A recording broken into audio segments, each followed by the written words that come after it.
Thank you for the opportunity to share the work of LiftLeft Foundation.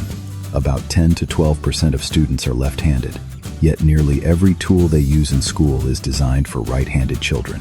What seems like a small design issue becomes a daily barrier.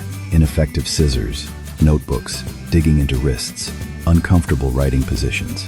Over time, this affects confidence, engagement, and academic performance. For families in underserved communities, the problem is even greater. Left-handed school supplies can cost 2 to 3 times more than standard supplies, forcing families to choose between tools that don't work or no tools at all.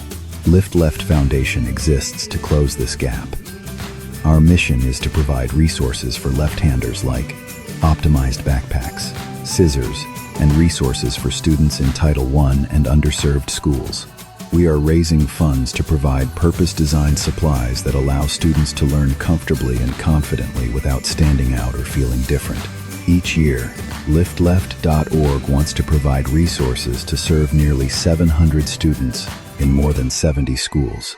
Our goal is simple but powerful. Remove unnecessary barriers so students can focus on learning, not adapting. Your donation helps us support students and families who can't afford specialized materials, promote confidence, inclusion, and academic success. With your partnership, we can continue delivering equitable tools and support to students who are too often overlooked. Thank you for helping us level the learning field.